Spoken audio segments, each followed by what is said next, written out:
So these are the notes I wrote about Three Sisters. Not speaking Russian when you're translating Chekhov is, of course, a terrible disadvantage. Luckily, when I worked on Three Sisters, I had very able helpers, one of whom was Elise Theron, who was an extraordinary playwright, director, and Russian scholar. The second was my sister-in-law, Natasha, who is a native Russian speaker.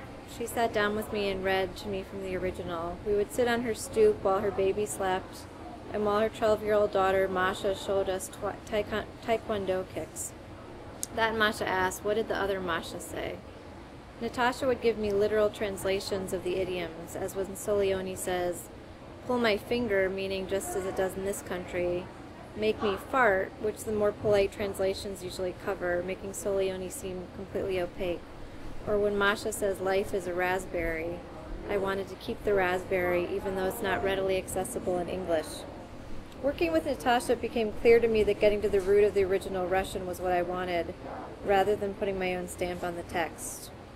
I desperately needed a native speaker for things like a word that could either mean a metal lid on top of steaming food or the kind of hat an entertainer would wear when performing for a czar.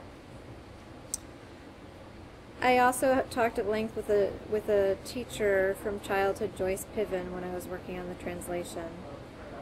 We had adapted 2 Chekhov short stories together, and Joyce directed them. We talked about Three Sisters in her living room. Joyce studied acting in New York in the 60s with a woman named Mira Rostova, the great Russian teacher who taught the likes of Uta Hagen. Rostova divided speech into 5 melodies called the doings. One was the lament with humor. Chekhov's work is full of laments with humor, the philosophical shrug of the shoulders and sigh that the oppressed people of the world know so well. It is the "ah well" in bars in Ireland, it's the "so new" in Yiddish. It's the acceptance of fate, a forbearance with a touch of philosophical humor that seems so rare in America at times. Many Americans' first impulse, I fear, when struck with bad luck, is to complain rather than to lament. The lament contains acceptance, so what can you do but laugh, whereas the complaint implies the measured control of the people who expanded westward. How dare life do this to me? Feel sorry for me. No one should give me a raw deal. I'm an American. I can change my fate. The melody of complaint comes through the nasal passages. I didn't get what I wanted.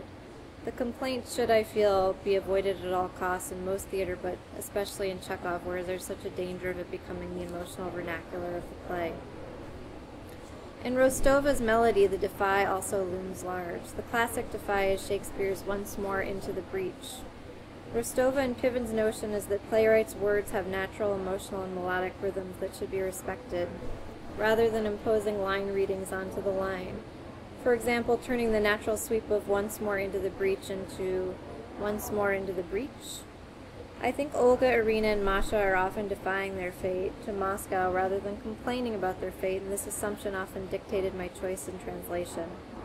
For example, many translations of Three Sisters end, "If only we knew, if only we knew."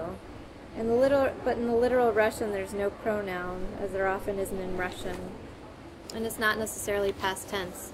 So I chose to translate the phrase as to know, which is a defy rather than a lament, and is certainly not a complaint. To look for the act of defiance in the sisters rather than the elegy, to find the philosophical lament with humor rather than the complaint, that was my hope in the translation. I came to the translation with no agenda, no desire to bend Chekhov to my will, but instead to learn from him. I tried to cleave to his original rhythms as far as I was able.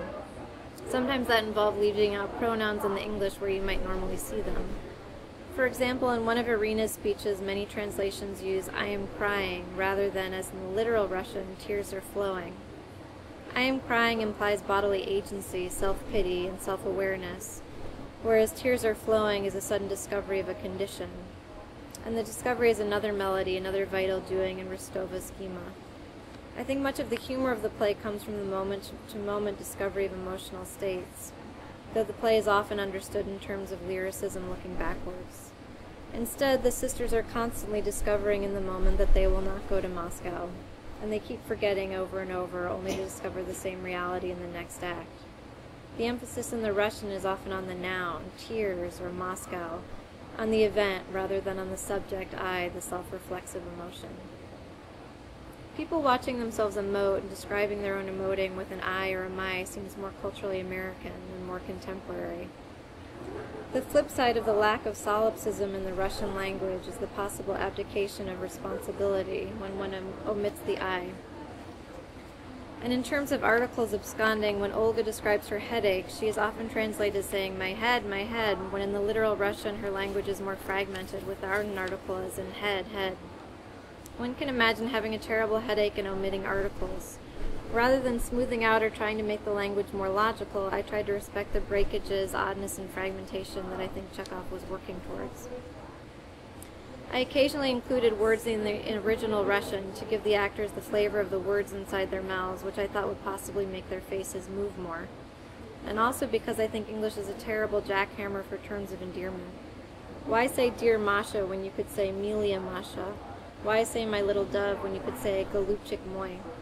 Poor English, poor, sad, impoverished English with our lack of ushas and itas, to endear ourselves, to play with the names of our beloveds. One final note on Russian indifference in the phrase, Surov no, it's all the same, it's all equal, what's the difference, who cares, which appears dozens and dozens of times in the text. I feel that the phrase is intensely Russian and almost impossible to translate. I think the best cultural equivalent is perhaps Janis Joplin on Ball and Chain when she croons, it's all the same fucking day, man. Who cares is too casual, what's the difference is too caustic and oddly engaged in its disengagement. And it's all the same seemed about right in terms of a mathematical equivalent, but I'm quite sure it sounds different on the streets of Moscow. I was tempted to leave it in the original Russian every time, but didn't want the audience to be left entirely out of Chekhov's struggle with the indifferent stance, which was philosophical, literary, and of the street all at the same time. I tried my best. The year after my father died, when I was on the strange boundary between childhood and adulthood, I lived in a house with my sister in a province, you might say, of Chicago, longing to move to New York. I don't mean to say that I can fully understand what it is to live in provincial Russia.